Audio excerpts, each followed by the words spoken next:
Welcome to the Clark Connection podcast. It's great to be with you. I'm your host, Aaron Clark, aka The Coach. And look, we have an excellent show for you today. Joining us will be Joseph King, business owner of Landscape King. We have a great conversation about learning from your mistakes, building a strong team as an entrepreneur, and many other great things. But first, I want to give a quick shout out to my sponsors, Bobby with the Comfy Quest LLC, Andrew with Automate Integrate Professional Services, and Wayne with 7K Metals. All of their contact information is listed below. And also, to connect with me, you can reach me on all social media at coach_A_Clark or via my website, and I'll get back with you within 24 to 48 hours. Now let's play that intro footage. This is the Clark Connection Podcast, your weekly dose of inspiration and power. We'll dive deep into the stories and strategies that ignite personal growth and entrepreneurial fire. Join us as we empower you to take control, level up your leadership, and build the life you deserve. Get ready to rise, to thrive, and to finally become the leader of your own destiny. Let's go.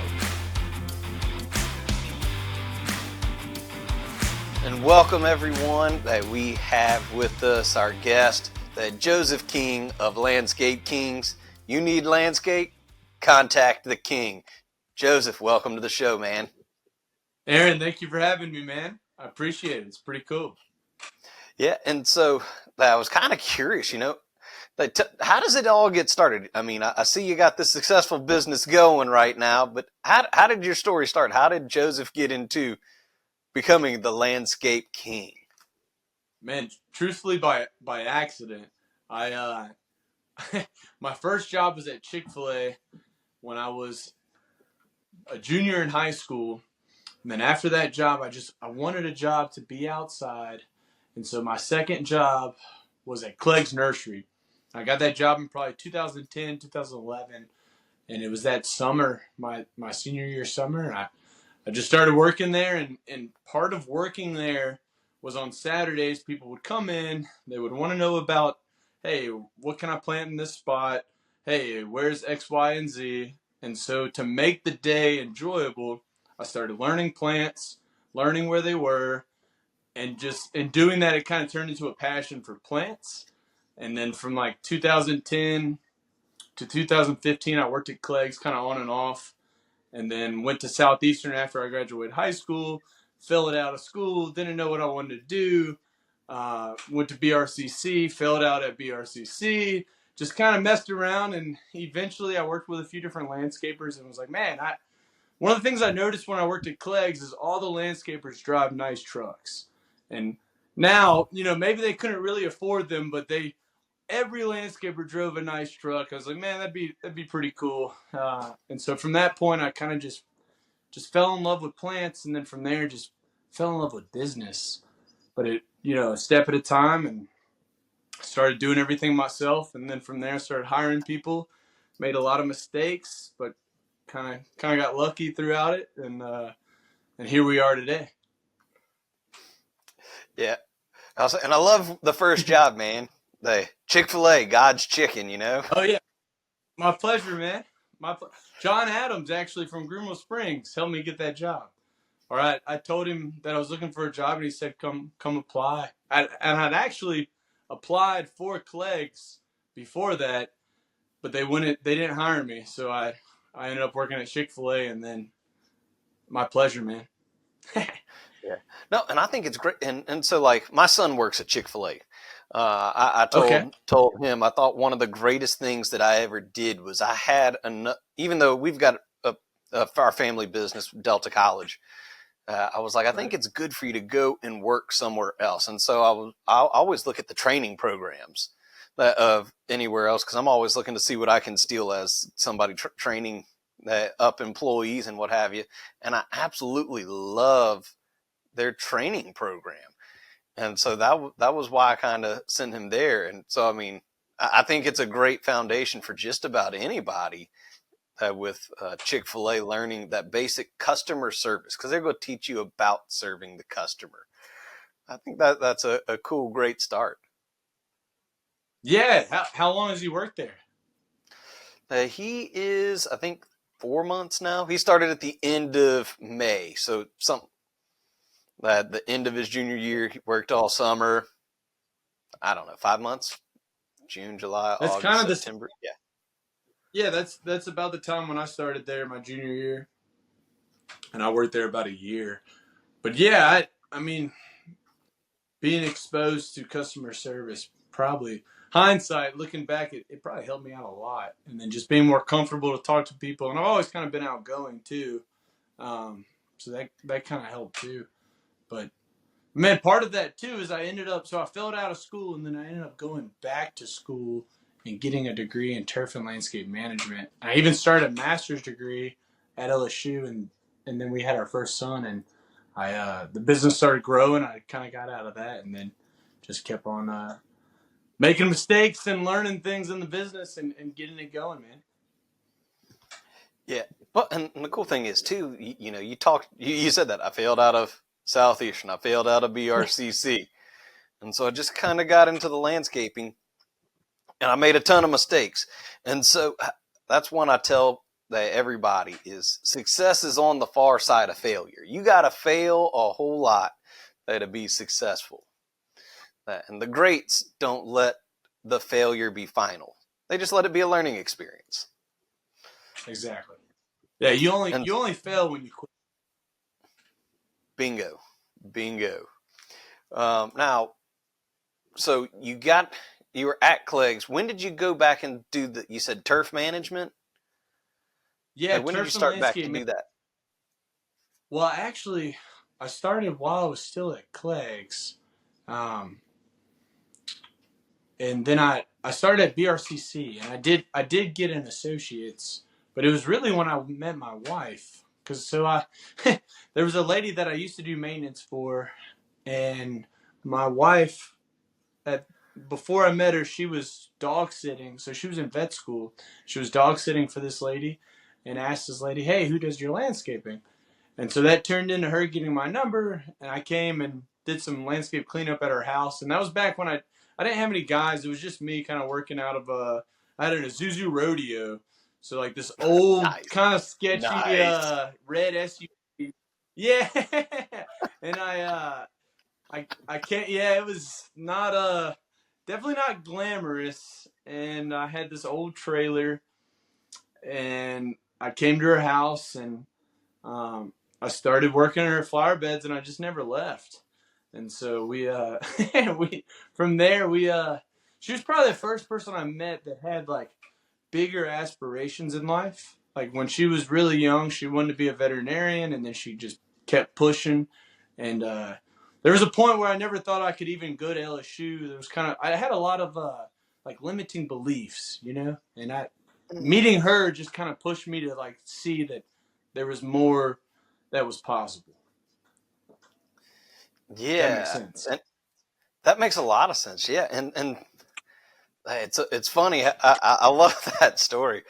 You were helping that other lady, and she's like, "Hey, who's that guy? I need to get his number. Exactly. They come fix up my flower beds." So Yeah. she trapped you, and then helped you push to get better. She trapped me, or I trapped her. Who maybe a little bit of both. No, 6 one way, half dozen the other. But I mean, who's counting, out, right? Now we have 2 kids, and we got a 4-year-old James and a little boy named Jude who's almost 2, and never look back. Yeah, no, that's cool. I like that. And it's funny how just meeting the right people, putting the right people in your life, and how God has a way of maneuvering them. As you were saying, I was down. I didn't think I could do it. And it's I love the old Henry Ford quote, whether you think you can or you can't, you're right. It's so important for us to think. I mean, our mental mindset, it's so important about that. And so you guys, so you meet your wife. She helps encourage you to get going. When did Landscape King really take off? Yeah, so it was the year we were getting married. We got married December 31st, 2017. I officially created an LLC May of 2017. So like we were already engaged.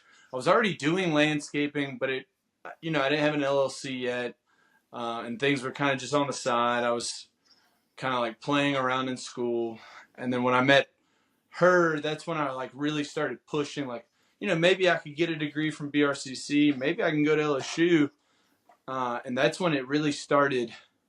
That's when I really started putting effort in school because I was interested in it, and from that I really wanted to get a master's in landscape architecture, but it ended up things just kind of pivoted, and that's whenever Landscape King really started growing. So when I started the business, it was King Lawn and Landscape. I was cutting grass, and then I started really focusing more on installations. And probably 2020, 2021 is when we really started doubling, and then we just kept doubling, and we've doubled in revenue since last year. This will be the first year we don't double in revenue. Yeah. So been in business since officially in business since 2017. Right. And, Yeah, exactly. and that's right about the time. Those first 3 to 5 years are always so brutally hard. Yeah, I mean, gosh. I think every entrepreneur goes through that where they're like, you know what? This is not worth it. I quit. And there were a few times where I thought that, man, maybe I just want to become a landscape architect and design landscapes and work for somebody else. And I was like, maybe I kept thinking that I needed a plan B because I didn't think that I could really make it work until 2020, 2021, like during COVID is whenever like once I got out of school, it started really like once I started taking it serious and like, man, this is actually a viable option is when it really started growing, and I saw the true potential in it, and I didn't need to work for somebody else. I could just work for myself and make it happen. Yeah. And so, like right now, as of today, how big is your crew? You said you got a crew now. How big is the King's crew? So we're not massive, but we can do a lot with what we have. So at our biggest point, we had about 12 guys, and right now we have a 3-man install crew, and we have a 2-man maintenance crew, and then we have an estimator, kind of my right hand man. So I have 6 guys, 7 guys, including me. But we're right now, instead of trying to just keep a bunch of guys busy, we're really selective about the kind of work we do, and we try to just be as profitable and deliver the best product possible with what we have instead of just trying to do kind of like what we talked about before. My biggest struggle for a little bit was saying no, whether it was like saying no to a commitment that I really shouldn't do or saying no to like work that just wasn't what we should be doing. Does that make sense? Oh yeah, especially when you need money, man. It's hard to say Yeah. no. That job pays. I'm Yeah. taking it. Yeah, and when we had more guys, we kind of were just doing everything we could just to keep the guys busy. And it just got so hectic. I had a designer for a little bit on the team.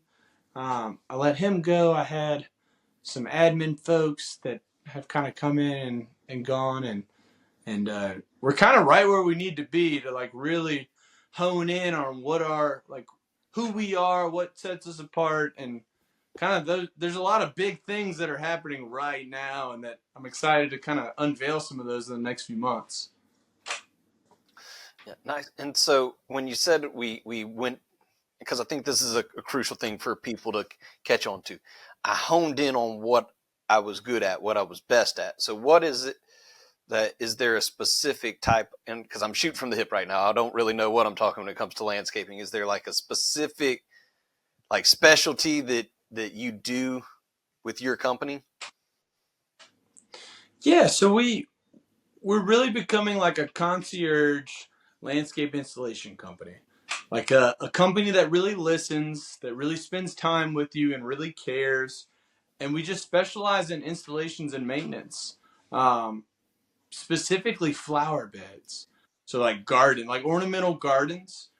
So we'll plant a lot of plants. We'll make like an entrance of a home look really nice. We can make a backyard really nice and inviting. And then we'll do part of that too was learning what we weren't good at and learning what we should sub out to other folks. So we learned that we're not great at pavers and hardscapes, so we've partnered with other folks who are really good at it. So we could sell the job and then put the right people who are really good at what we need in that moment in the right place.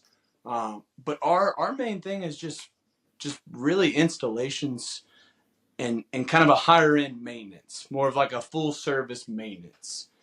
And so we've kind of just been honing in on both of those of flower beds. And then with our maintenance, we kind of have three packages, the King Prince Royal, and just kind of refining those of really we cater to people who really care about their outdoor space and that want to invest in keeping it looking awesome, you know? So Yeah. yeah. So our niche is kind of people who believe in landscaping and want to invest the money it takes to get a space looking awesome and keep it looking great. And so you'd said something that, so I wasn't sure exactly what you meant by it when you said pavers and hardscaping. What exactly what would So that yeah, so consist of?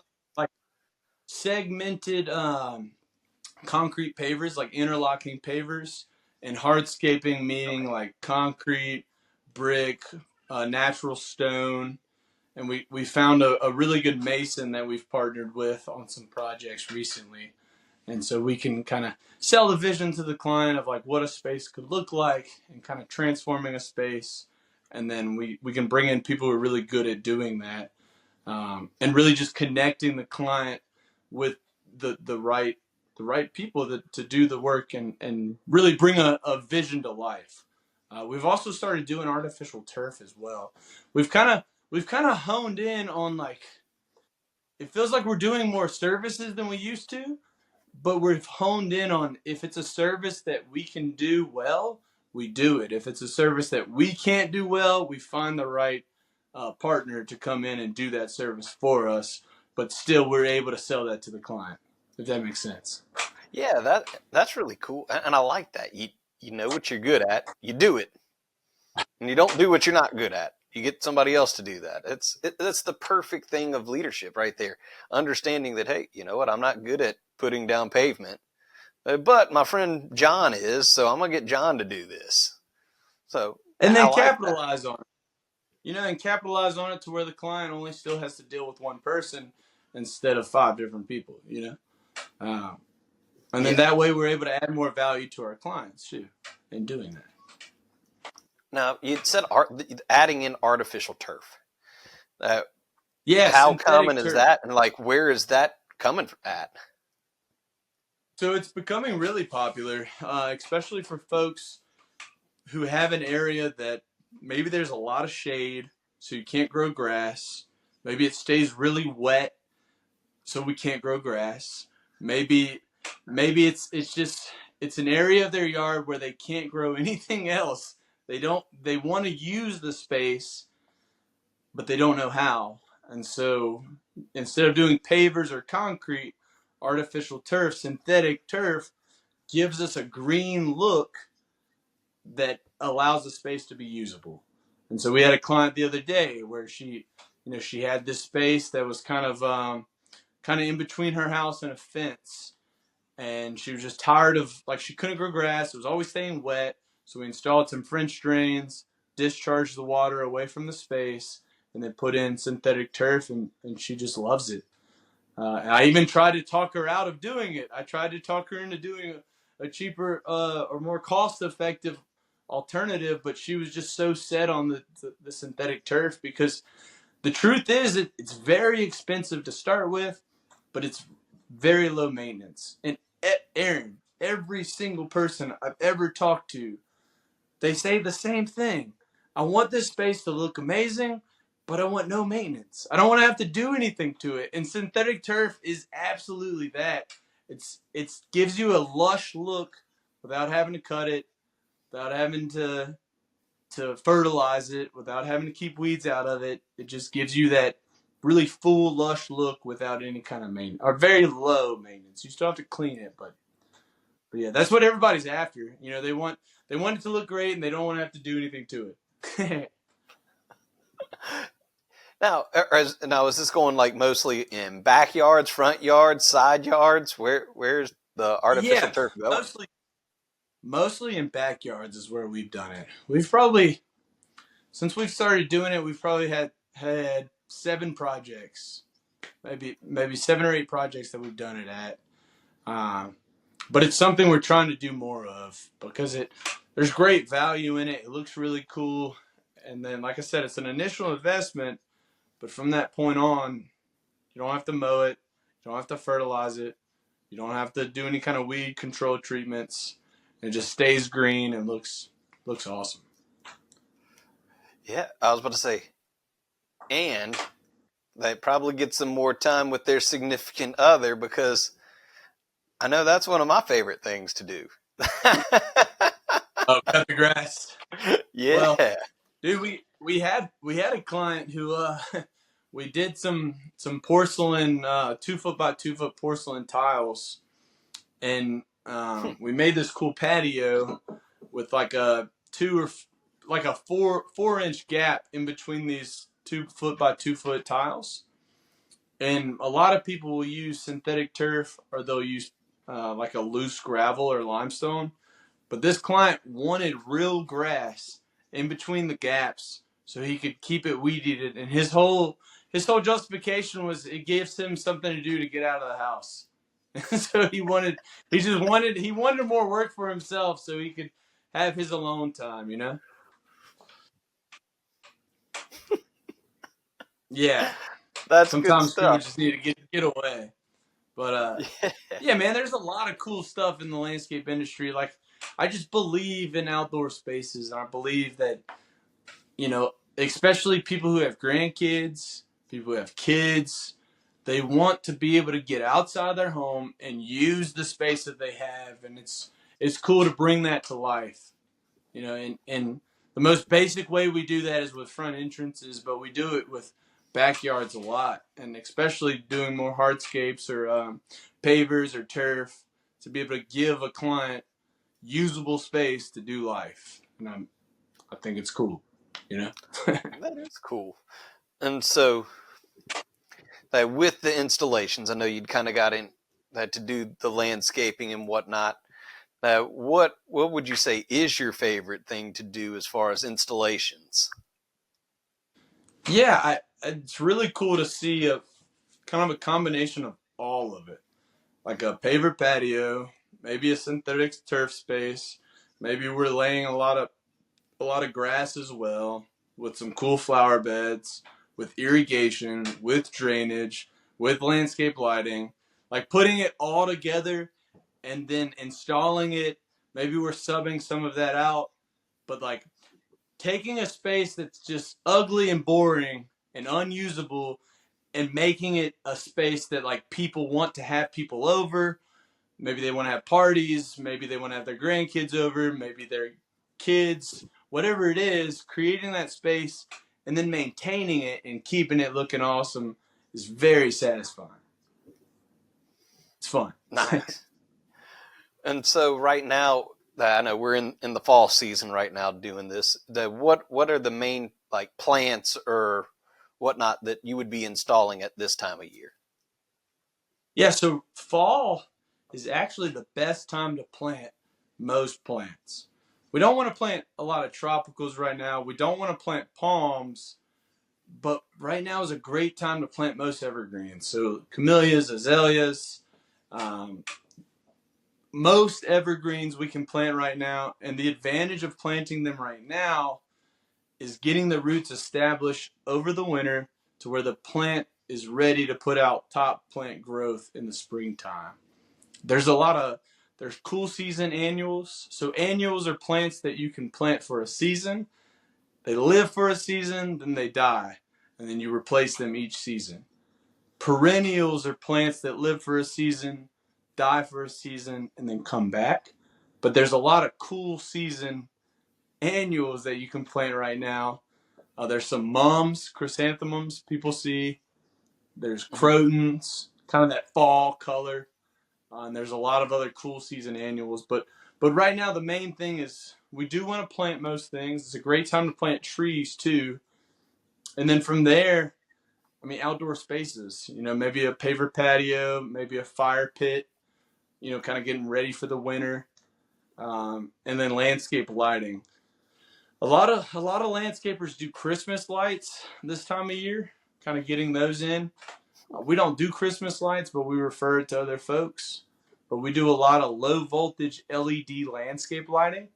And with that, we can do color changing lights. So we can make some lights to where we can, give you the orange and black for Halloween, give you the purple and gold for game day, give you the green and red for Christmas, and then give you just kind of that regular warm or cool light for any other occasion. But man, I love landscape lighting. If I had to really pick, probably I love it all, but landscape lighting just really, my sales pitch on that is that it provides safety, security, and a super cool aesthetic. And I mean, just can't go wrong, right? Yeah. Now I always forget that with the amount of stuff you can do with an LED light, man. That it's Yeah. it's so cool that, like you said, that you can get one that will change all the colors of the rainbow and more. Yeah. Yeah. Yeah. And it's LED and it's low voltage. So we're just mounting a transformer. So we find an exterior receptacle. We'll mount a transformer to the wall, plug it in. We'll run our low voltage wire in the ground, and then run it through our beds. And yeah, the technology is really really cool, and it's rapidly evolving too. And there's more and more stuff coming out, and that's what's cool about probably any industry, but really landscaping right now. I feel like especially after COVID, a lot of people invested more money in their homes, whether it was on the inside with a bathroom or a kitchen. A lot of folks invested money on their outdoor spaces too. Yeah. And so you'd mentioned at the beginning that, I started working, made a lot of mistakes. Oh So yeah. what were some of the mistakes? Give us a couple examples of mistakes you made and how you learned and got better from that. So the very first mistake I ever made was the very first job I ever did. And I worked at Clegg's, and there were a few guys people would come in and ask for things to be planted and ask for little side jobs. And one day this guy came in and asked if I was interested in taking out his sago palms. Are you familiar with sago palms? Have you ever seen those?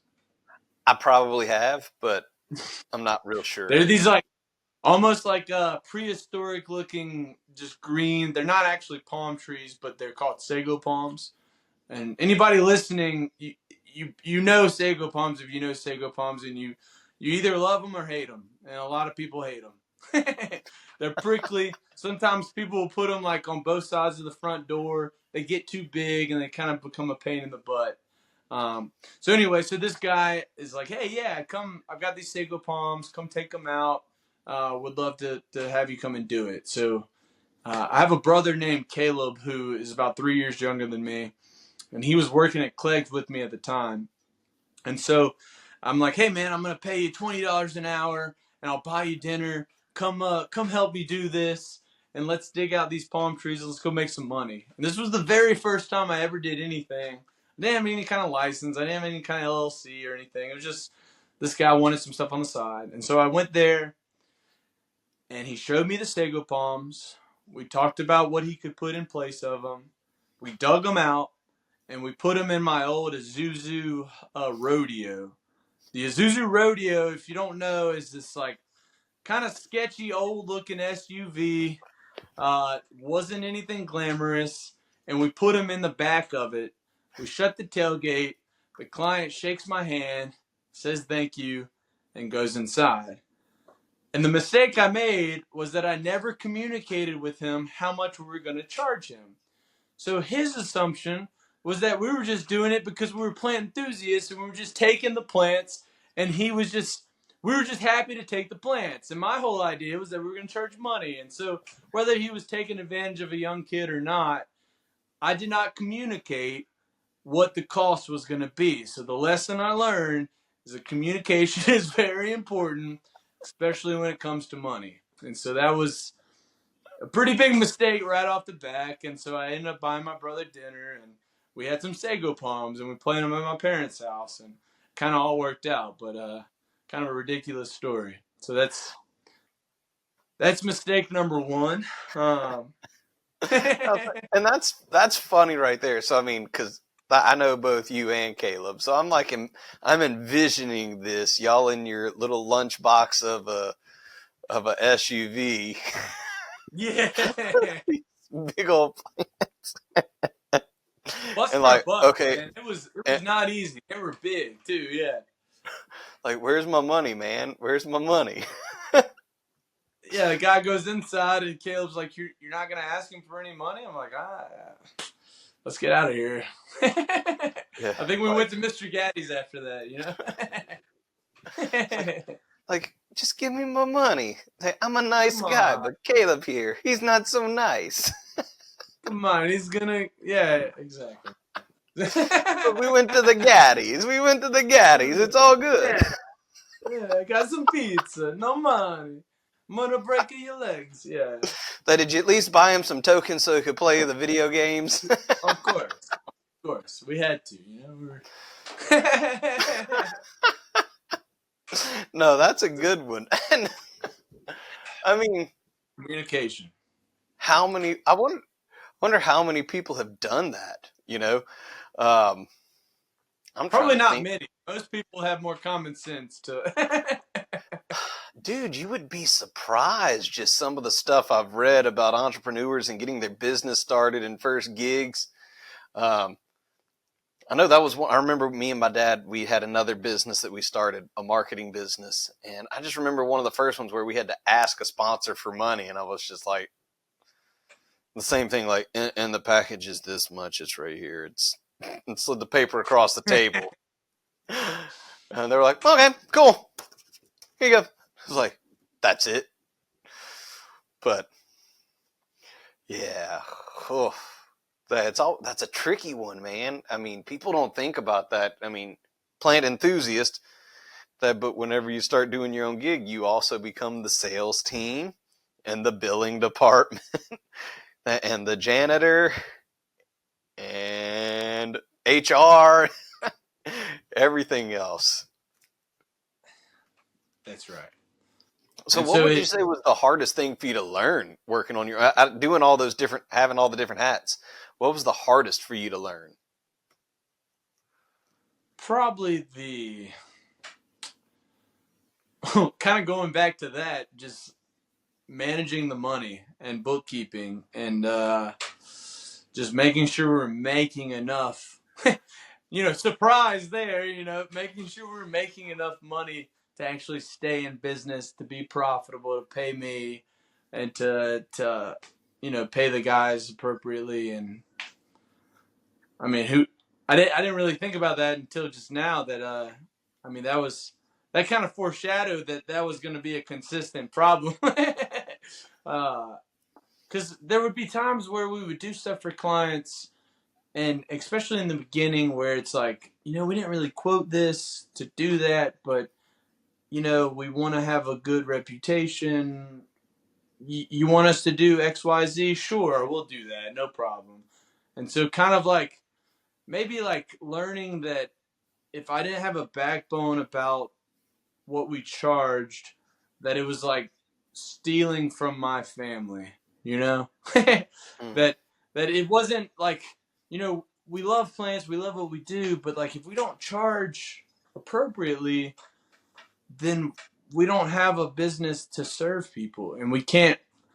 It's almost like if we don't charge enough, we're doing a disservice to the client, and that they would be better off if we charged more money, because then we wouldn't cut corners. Then we give them the very best instead of feeling like we had to rush through it. So like going back to the very first thing, like making sure that we charge enough money to do what we're doing, and then from there, just making sure that we know how long each task that we do, how long it actually takes us.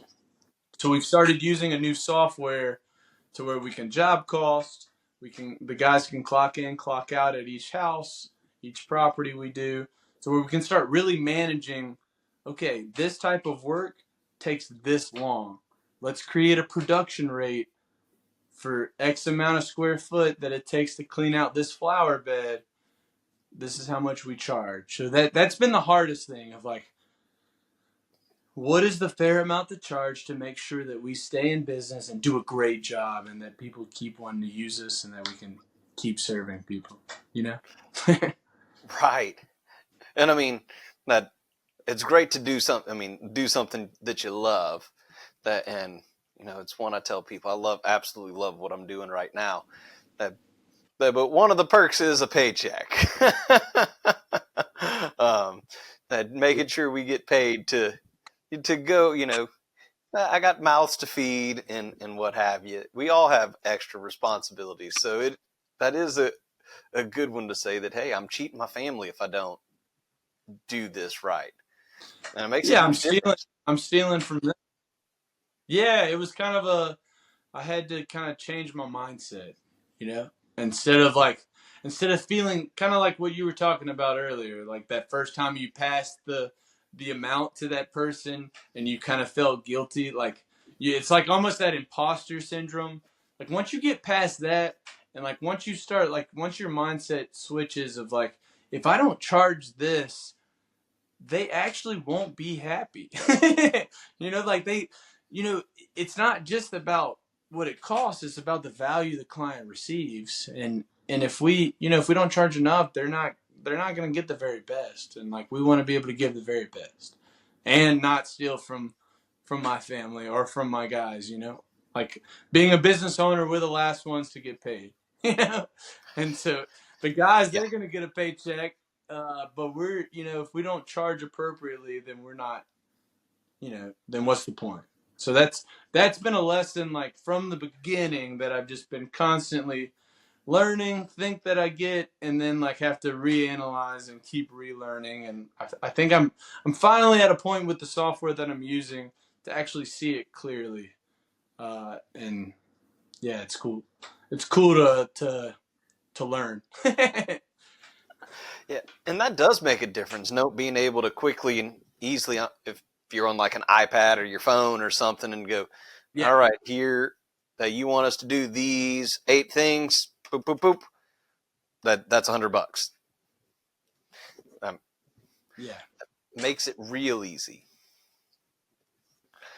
And yeah, using the right software, utilizing technology, that's huge. Yeah, and I was talking with another podcast episode. That was what my friend was talking about. She was saying, people are afraid of AI, and she was like, but AI is a free employee for me. They don't charge me anything. They work. So I thought that was a cool thing that we can definitely add and bring in, having that stuff to help make us more efficient at then go and help our clients. Because that's why we're in business, because we want to help people. So, I mean, that you're wanting to help them. They get the best looking yard, they landscape, flower bed, whatever it is that they're looking for to make their yard look the best. And people enjoy that when they get a good deal. And they understand if I'm paying you, or if they're paying me, because I mean, I wouldn't do a very good job at doing somebody's flower bed or laying down some AstroTurf or something. They would be like, okay, $50 for him. Yep, cool. And then they're going to be mad. Versus, hey, let's go to Joey. We're going to pay double, triple, but we're going to get a product we're happy with. Right. And that's the thing, being able to, that trust that it's actually going to, that outcome that they're after will actually be achieved, and being a company that can actually achieve that outcome, and knowing what we can achieve and who we, if we need to put somebody else in place to be able to achieve that. And yeah, man, as far as AI, that kind of goes to the next thing that had to learn is that just time management. Like, I am not naturally an organized person. I'm not naturally I'm not good at managing time.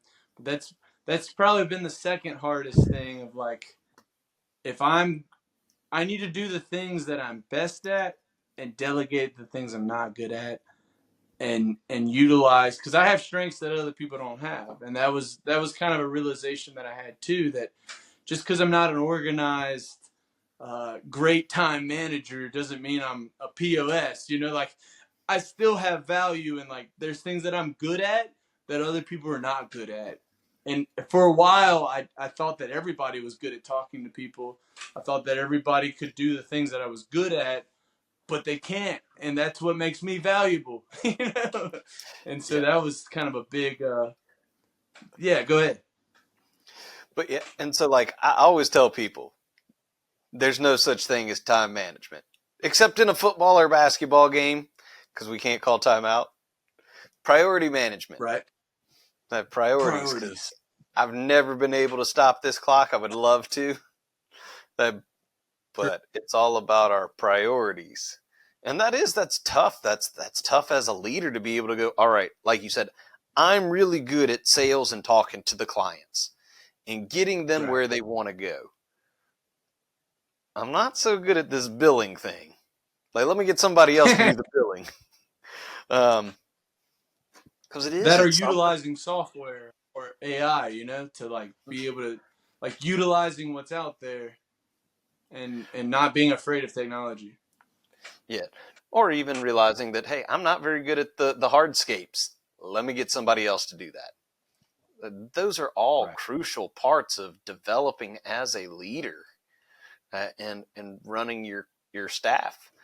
Because, I mean, you said crew of about 6. I'm assuming you said 3, 2, and 1. So I'm assuming plus you 7.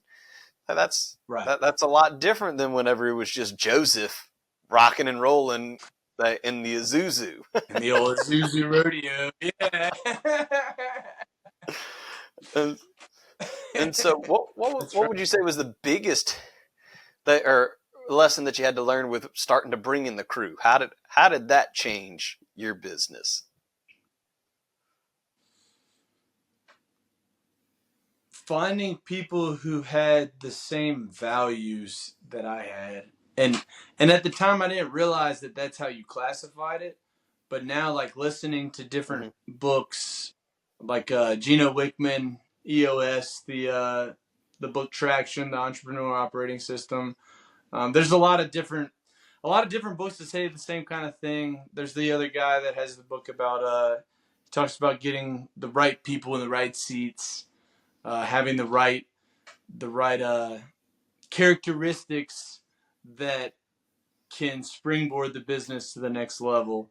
So finding those people from the beginning, I didn't know all those words. I didn't know what I was really looking for. I was just finding warm bodies at first, man. It was mostly just it was mostly just guys that I knew from high school that I was like, hey man, I got this project. Come help me with this. I'll pay you cash. And just kind of like, that's how it started. And then it like evolved into, oh man, we're a legit business. We're gonna have to get workers' comp and W-2 employees. Oh man, we gotta pay overtime. What the heck is this? And then like that kind of just kept snowballing, and then like eventually we ended up with the guys we have, and it just took like taking risk on people, losing money, being disappointed, being maybe even me ruining employees sometimes by not like giving them everything they needed, and then like being able to look back and say, this guy would have been really great, but Joseph, you effed this up, you messed this up, like you didn't explain things, you didn't explain the expectations, and then you got mad when they did this, but you didn't tell them that from the beginning. And so like, yeah, a lot of it has just been, man, what can I improve on? How can I expect things out of folks without laying out those expectations? And so now we've gotten to a point where we went through a lot of people. we went through like hiring college guys to like mostly finding some Hispanic guys that work really hard and just kind of weeding through them and just keeping the folks who had the best attitudes, who showed up consistently. And yeah, long story short, just finding people who had the same values as us, like or as me, is like being positive, always improving, trusting our processes, even if they're constantly evolving, and just always trying to be better. Just finding those people who just are always positive and trying to be better. And we still have a long ways to go, but we've come a long ways as well. Right. And that's a good one right there that you were talking about. I love this phrase. Sometimes you win, sometimes you learn. And always There's learning no to losing. get better. It's definitely a difficult thing, but I was reading in by Kelly Roach, Bigger Than Me. It's talking about developing your team. And kind of as you were talking about finding, that's where when we, the business owner, as you move up the levels of leadership, now it's my job to train the team what we want to do and instill those values. Looking for people that have your values, but instilling those values and telling them, hey, we plant bushes like this. This is how I want them planted. That way, your installation team can just show up and they don't necessarily need you there for planting bushes or whatever it is that we're installing. It's definitely a great analogies and examples, man, of how learning, but failing forward. They keep failing forward. I've gotten good at that, Aaron. I've gotten good at failing forward, and that's the thing. You don't lose if you don't quit. Exactly, and it's not like I'm the recovering football coach. We don't have our time isn't like concise. Like if you get outside of this 48 minutes in high school, 60 minutes in the NFL and college, game's over. Hey, we just keep playing. We just keep going. It's definitely a learning experience every single day. Yeah. So even like with you said you had a trucking business, right? Or like Yep. like you were hauling freight. Used to do hot shot. Yep. Hot shot. So what did you kind of learn from doing that, or was it just you and you were just kind of managing yourself? Yeah, it was just me. So I what's the word? Subbed out through some people and ended up finding a really good dispatcher that I liked that kept me really busy. They brought in some extra clients to it, but I mean, for the most part, it was relatively laid back, and I just managed me. I mean, like managing the sports teams, and right now with managing 6 college campuses, and I think it's 24 admissions folks, and I got a building that I manage of 14 people. Yeah, that's that's a trickier scenario than the hot shot. Definitely. And kind of going into that, like I've got friends who are like kind of one man bands, and they've got maybe a few guys, and they've been consistently more profitable than we are or have been, and they've made more money, but the whole business revolves around them, and like if they're not there, the business falls apart. And so I've just been there's been times where I've like, oh, maybe I just need to go back to me in the truck and just, me just doing it, and we'd make more money and blah, blah, blah. But then it all revolves around you. And like, same with you in the hot shot, like if you don't have, if you don't, like and there's nothing wrong with that. Like some people are very happy with that. But I always wanted something more, and I wanted to build a team, and I wanted to put people in positions where they loved what they did, and like I like giving opportunities to people, and I just wanted more, and you seem the same way, especially with your position now. Like you're probably impacting more people now than you did even when you were a football coach, huh? Yeah, I mean, it has the potential to reach more people. And that's what I've always enjoyed. That was what I always did once, started off with Coach Sid Edwards back in '08. And that was one thing he always instilled, was helping to create a culture of leaders. And so that's where I really got passionate about that at Central then. That I didn't realize that that's what I was doing moving into, I guess it was 2012, 2013. That whenever I finally became a head coach of the boys soccer team and then the girls soccer team and then head bowling coach. I didn't realize it until I was the bowling coach. And then I was like, okay, so I'm just going to apply this to my position on the football field too.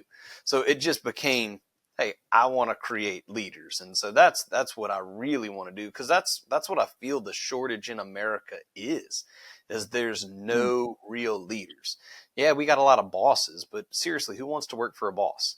Like, your crew wouldn't stay if you were just like, hey, go unload that trailer now. You get over here and bleepity bleep bleep. And hey, I said to get this in.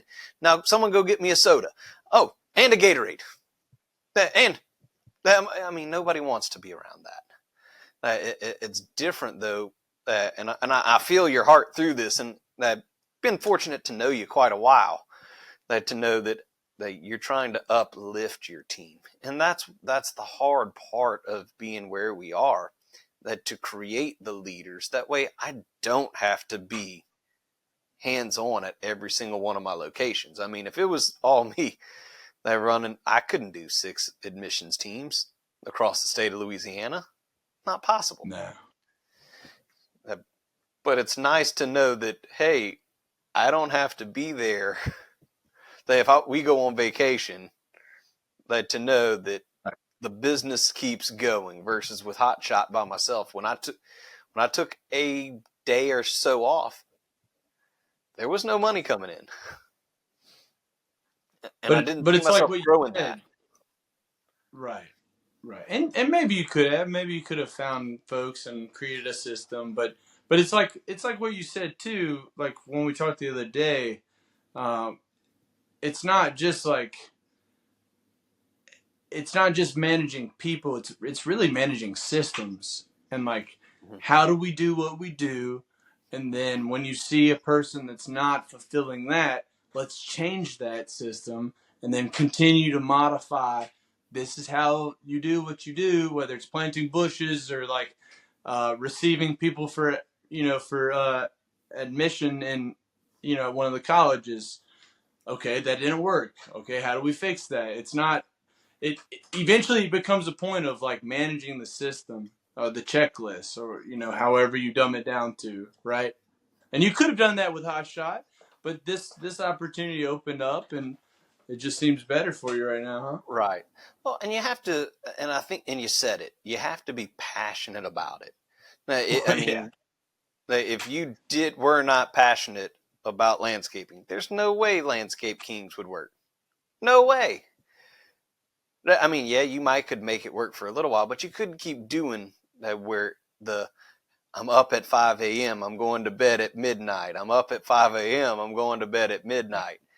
Like, especially in those early struggles, if you're not passionate about it and you're not committed to making it work, it's not going to work.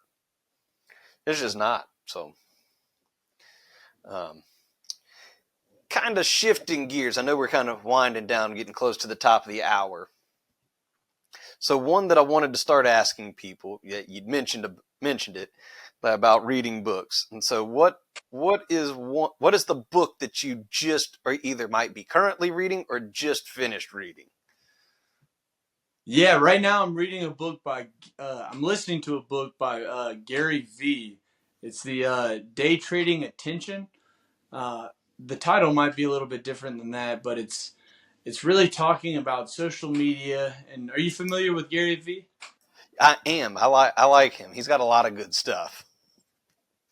Yeah, so we talked about this before too. I listen to a lot of books, when I'm at the gym or when I'm, driving around. And I'm listening to his book right now. the book I listened to before that was the one I told you about, The Extreme Ownership by Jocko Willink, and there's another author in that too. I'm blanking on his name, but that's just kind of a motivational kind of, if anybody in your organization is failing, it's because of you. It's not really Oof. their fault. You hired them. You Mm. didn't set the expectation. You didn't hold them accountable. It's you. Yeah. Right. Right. So no, not me. Right. Exactly. Yeah, So I'll that's say I'm moving away, man. yeah. Like, did you steal? Like, did I coach you or something? Because you're stealing my stuff, man. You no me. Yeah. Pretty much. Oh Exactly. man, no, that's one we used to say, and I love it. I was actually just listening to it was the podcast with Bill Belichick, Nick Saban, Mike Krasinski, and Joe Torre. Oh my Oh goodness! If wow. you had, I think it's called Let's Go Podcast, dude. They just talk about the goats of coaching right there. They all in one Yeah, it is. podcast. I mean, all like the winningest guys in their arenas. And that was one I took from Nick Saban years ago as a young coach. That he always talked about you either coaching it that way or you're allowing it to happen. And Mm. either way, it's on you. Stay, Right. look at that guy in the mirror. That's whose fault it is. It's like, ooh. And so you hit me with that again. I got hit with it twice today. Come on, Joseph. They bring us some more, baby. Bring us some more. Come on, let's Get me go. fired up. I'm about to go. They grab all my stuff and go, whistle and everything. Well, we get. Yeah. Run through a wall. Yeah. And so, what would you say then? All right. So I'm definitely because I wrote that one down. The extreme ownership to go get it.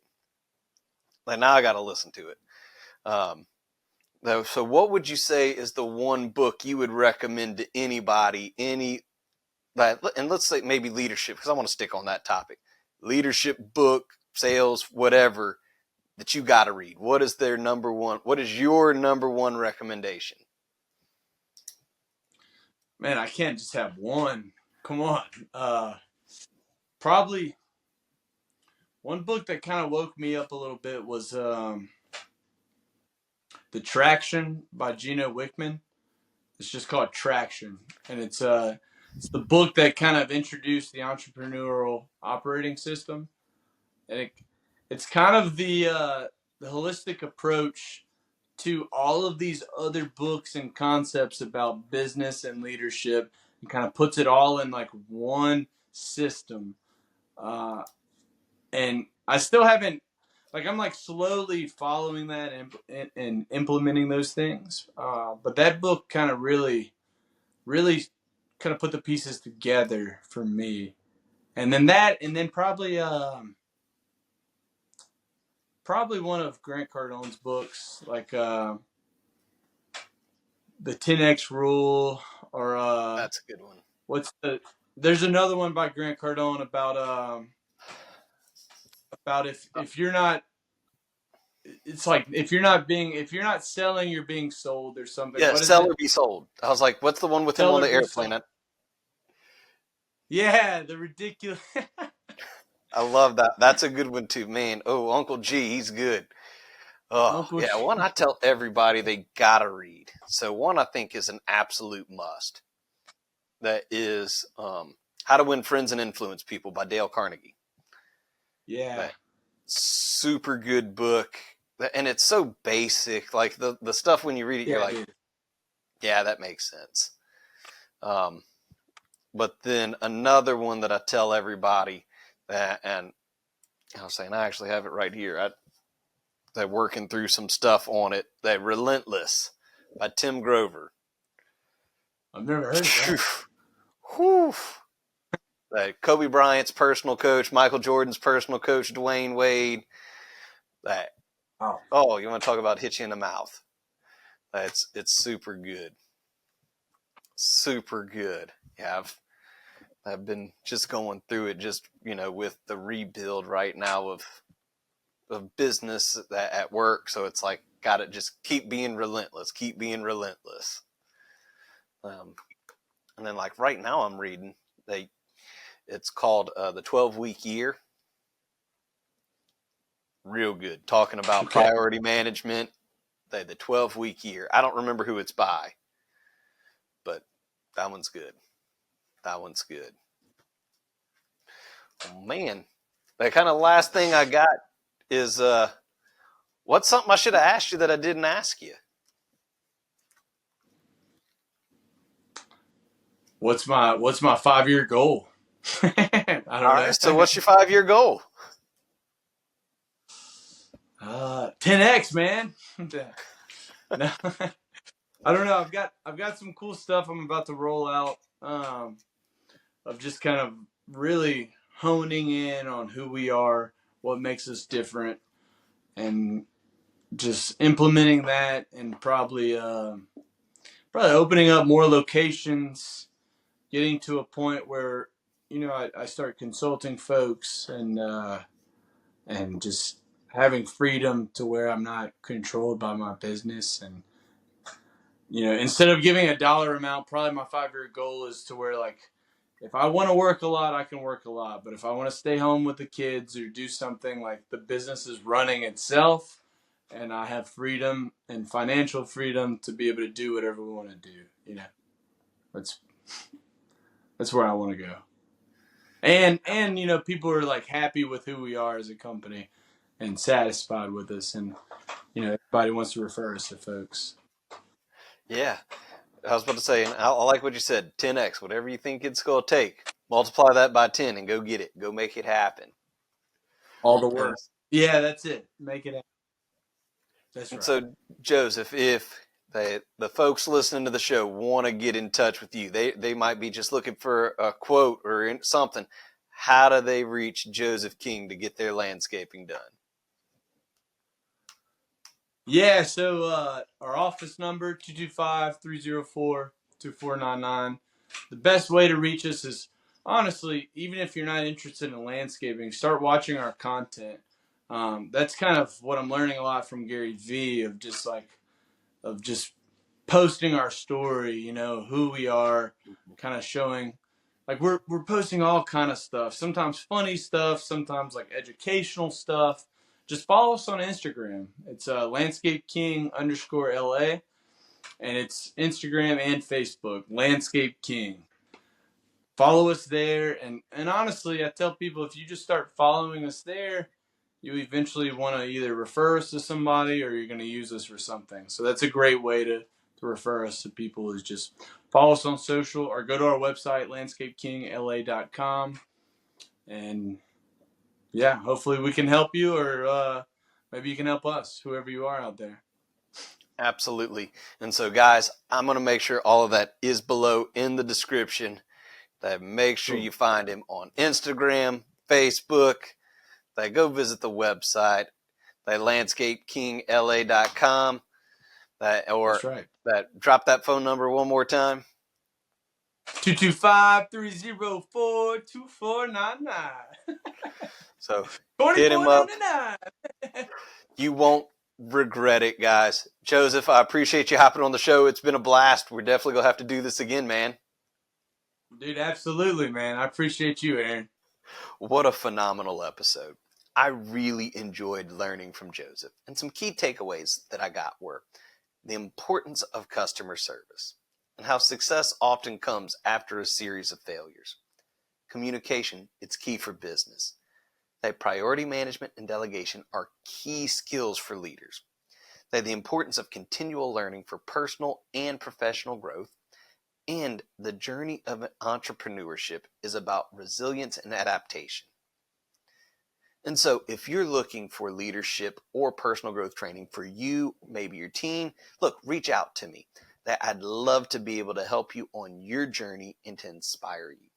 All of my contact information is listed below. And remember, you don't need to be great to get started, but you have to get started to be great. So keep leading, keep growing, and keep innovating. Until next time, stay inspired and connected, and I will see you on the next episode of the Clark Connection Podcast. Thanks for listening to the Clark Connection Podcast, where my goal is to add value to you. Make sure you like and follow the show. You can also connect with me via my website, coachaclark.com, or on all socials at coach_A_Clark. The links are in the description. Huge thanks to my sponsors, Wayne with 7K Metal Associates, Bobby at A Comfy Quest LLC, and Andrew at Automate Integrate Professional Services. We look forward to bringing you more great content. See you next week.